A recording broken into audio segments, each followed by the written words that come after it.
Hello friends, मेरा नाम है हिमांशु और आप मेरे यूट्यूब चैनल स्टडी फोकस में।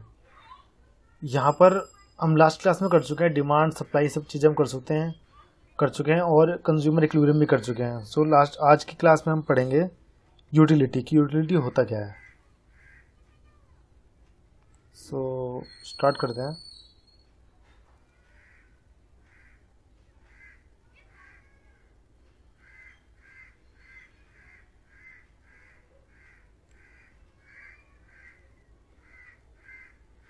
ओके, सो यूटिलिटी होता है क्या? यूटिलिटी बेसिकली होता है कंज्यूमर बिहेवियर पर डिपेंड करता है। कंज्यूमर बिहेवियर का मतलब होता है, कंज्यूमर बिहेवियर जो थ्योरी होती है दो चीज़ की होती है, कार्डिनल अप्रोच और ऑर्डिनल अप्रोच। अगर हम कार्डिनल अप्रोच की बात करें तो यहाँ पर यूटिलिटी किसके टर्म में मेजर की जाती है? Money term. मनी के थ्रू जो हमें यूटिलिटी मिलेगी उसको बोलेंगे कार्डिनल अप्रोच। अब अगर हम बात करें total utility, measure of utility utility किस तरीके से मेजर किया जाता है? Total utility, marginal utility, average utility, इन 3-4 तरीके से यूटिलिटी को मेजर किया जाता है। तो पहले हम बात करेंगे टोटल यूटिलिटी की। टोटल यूटिलिटी क्या मतलब करता है? जितनी भी क्वांटिटी दी गई है उन पूरी क्वांटिटी को हम कंज्यूम कर लें तो हमको क्या बोलेंगे कि हमको टोटल यूटिलिटी मिलेगी, टोटल सेटिस्फेक्शन हमको मिलेगी उन पूरी कमोडिटी से। Total utility of fixed quantity of a commodity is total satisfaction drive from the consuming a given amount of commodity. कहने का मतलब होता है हमारे पास जो क्वांटिटी की अमाउंट दी गई है उससे मिलने वाली हमको जो टोटल उससे मिलने वाली जो सारे कंज्यूम 5 हैं, 5 रोटी, 5 के 5 अगर हमने कंज्यूम कर ली तो उससे मिलेगी हमको 5 यूटिलिटी मिलेगी। तो यानी कि टोटल जितनी यूटिलिटी चाहिए थी वो पूरी मिल गई, उसको हम बोलेंगे टोटल यूटिलिटी। लेट सपोज जब हम पहले जीरो कंज्यूम कर रहे थे तो यूटिलिटी मिल रही थी। 1 किया कंज्यूम 10 यूटिलिटी मिली, 2 किया 18 मिली, 4 किया तो 28 मिली, 6 किया तो 30 मिली, 5 किया तो 30 की। कहने का मतलब ये होता है कि टोटल यूटिलिटी हमारा ये होता है कि पहले हम स्टार्टिंग में जैसे यूटिलिटी कंज्यूम करेंगे हमको ज़्यादा मिलेगा, ज़्यादा कंज्यूम करेंगे ज़्यादा यूटिलिटी मिलेगा। उसके बाद एक ऐसा टाइम आएगा जब हमको सेम यूटिलिटी मिलेगा। कहने का मतलब ये होता है कि आप जैसे पहले हमको 5 रोटी भुगती, हमने 5 रोटी खाई, अगर 5 के बाद अगर आप खाओगे तो आपको जो मिलने वाली यूटिलिटी मिलेगी वो आपको 5 नहीं मिलेगी, वो आपको फिर 4 मिलेगी, 5 ही मिलती रहेगी, 5 ही मिलेगी, क्योंकि आपको ज़्यादा इच्छा नहीं है खाने की तो आप ज़्यादा नहीं खाओगे। तो टोटलिटी क्या होता है? Drive from the consumer total product. अब मार्जिनलिटी की बात करते हैं। मार्जिनलिटी में क्या होता है कि 1 मोर यूनिट, कहने मतलब जब हम एक एडिशनल यूनिट को कंज्यूम करेंगे तो उससे मिलने वाली यूटिलिटी को हम क्या बोलेंगे? मार्जिनलिटी।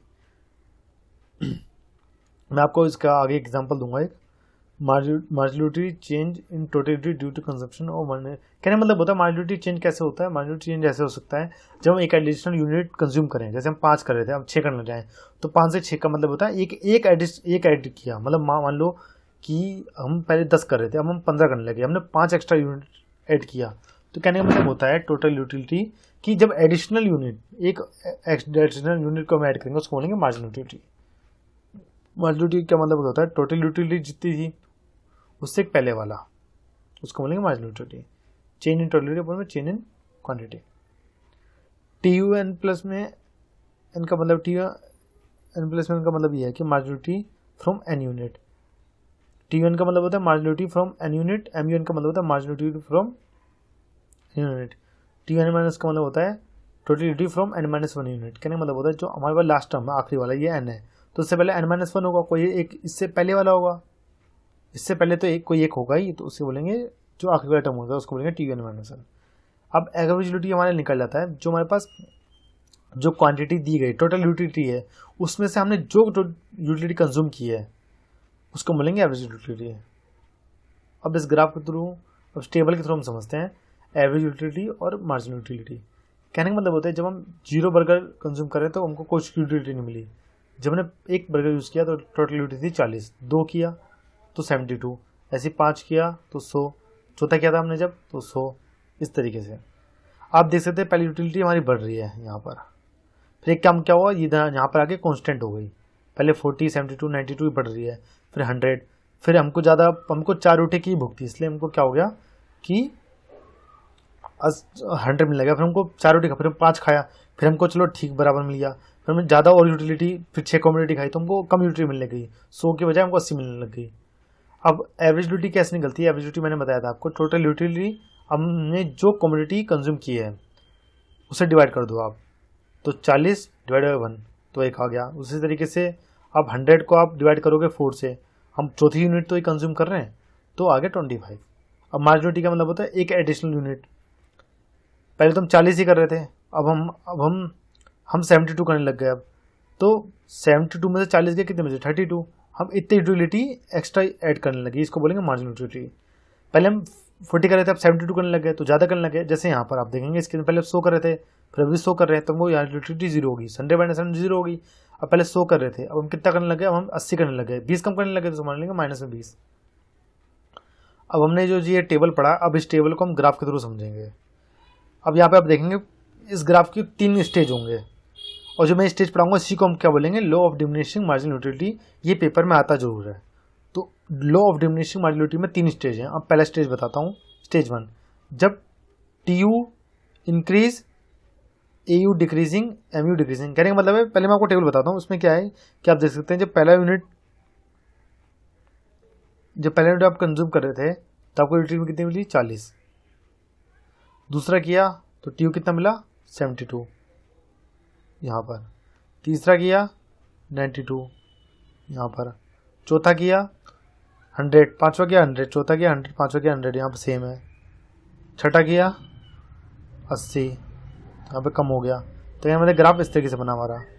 अब एवरेज यूटिलिटी की बात करेंगे, पहले किया 40, सेम 40, फिर दूसरे में 36 रहा, तीसरे में 30.6, चौथे में 25, पाँचवें में 20, सिक्स्थ में 13.3। अब मार्जिनल यूटिलिटी की बात करेंगे, पहले में 40, दूसरे में 32, कम हो गया। पाँचवें में आप देखेंगे 0 हो गया, यूटिलिटी 0 हो गई।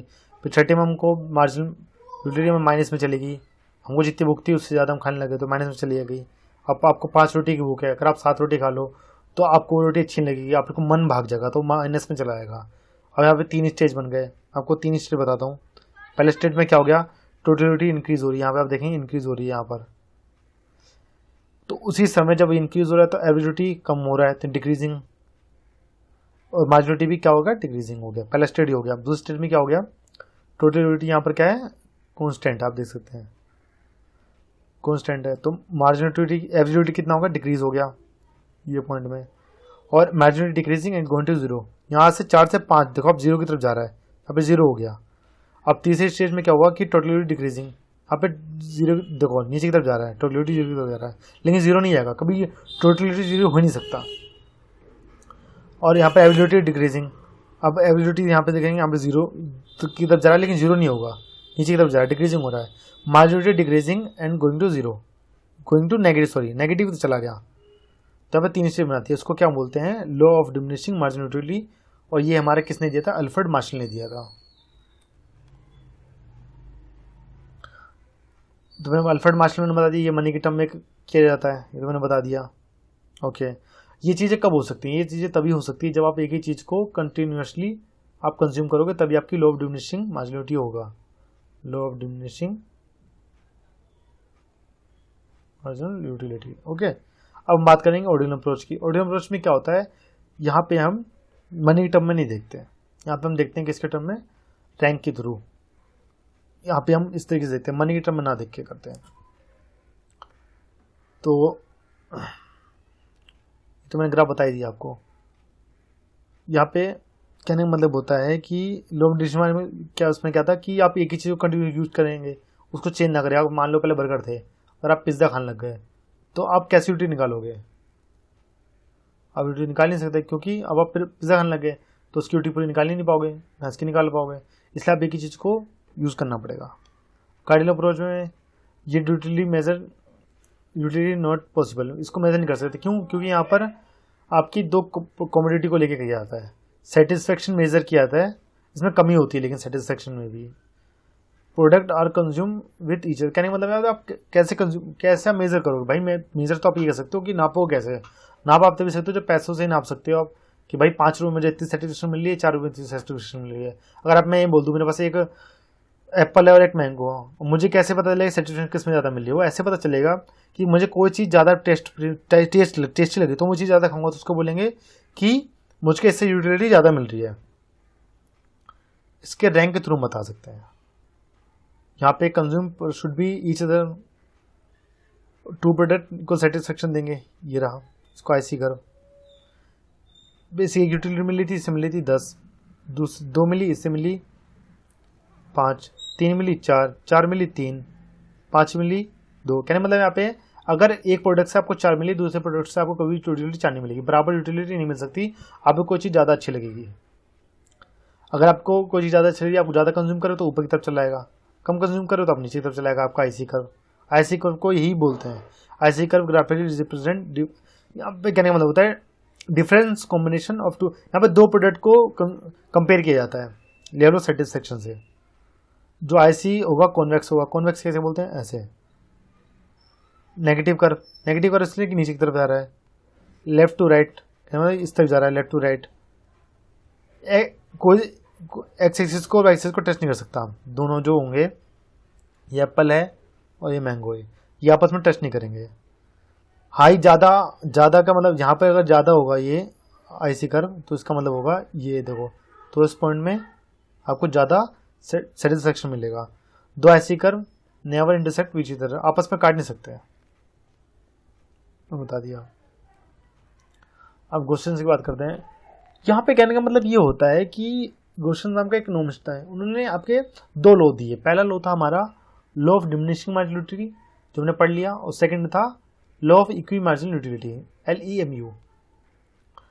इसमें क्या होता है LEMU में, law of equi marginal utility में क्या होता है, आपका जो मार्जिनलिटी ऑफ x अपॉन में px, मार्जिनलिटी ऑफ y अपॉन में pi, मतलब रेशो में होना चाहिए और इसकी इक्वल होना चाहिए। पहले प्रोडक्ट का जो रेशो होगा प्राइस का, वो दूसरे प्रोडक्ट के रेशो के प्राइस के सेम होना चाहिए, उसके मार्जिनलिटी के। क्या मतलब state that maximum satisfaction consumer should be consume 2 product. जो मैक्सिमम सेटिस्फैक्शन मिलता है कंज्यूमर करता है, 2 प्रोडक्ट कंज्यूम करता है, जो उससे मिलने वाली मार्जिनलिटी होती है प्रोडक्ट की, उसके प्राइस से सेम होनी चाहिए दूसरे वाली मार्जिनलिटी के प्राइस से। क्या मतलब होता है कि ये मार्जिनलिटी है एक्स का प्रोडक्ट है, और जो उसका प्राइस है, ठीक है, उसके बराबर होना चाहिए किसके, जो दूसरा वाला प्रोडक्ट है उसके प्राइस के। Combination rate fix, income fix होनी चाहिए। अजम्पशन उन्हें कैसे पता चलेगा, प्राइस इक्वलिटी नॉट, मतलब प्राइस नहीं चेंज होना चाहिए, सेम चीज़ रहना चाहिए सब कुछ। चेंज करोगे तो आप नहीं कर पाओगे। सब्स्टिट्यूट गुड आर अवेलेबल, ठीक है। सब्स्टिट्यूट गुड का मतलब होता है कि एक एप्पल है, मैंगो है, उसकी जगह मैं दूसरी चीज़ ले सकता हूँ, ये वाली बात है। लो डिमिनिशिंग मार्जिनल यूटिलिटी ऑपरेट्स, ठीक है।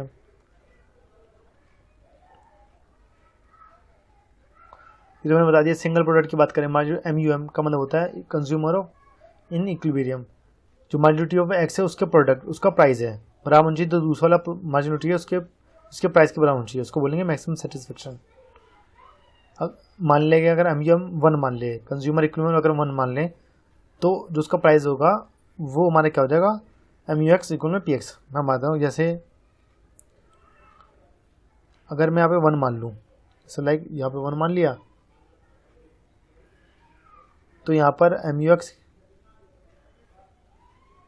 और ये PX, तो PX यहाँ पे चला गया तो इक्वल आ गया PX MX। इसे 2 प्रोडक्ट में ले लूँ तो MUX अपन में MUY, PX अपन में PY। सो ये हो जाएगा। सो आज की क्लास यहीं तक थी। अगर आपको इस क्लास में कुछ भी समझ में ना आया हो तो प्लीज़ मुझे कमेंट जरूर करें, और इस वीडियो को लाइक, शेयर और सब्सक्राइब जरूर करें, क्योंकि बड़ी मेहनत लगती है इसको बनाने में। सो प्लीज़ आप इस वीडियो को शेयर ज़रूर करें। Thank you.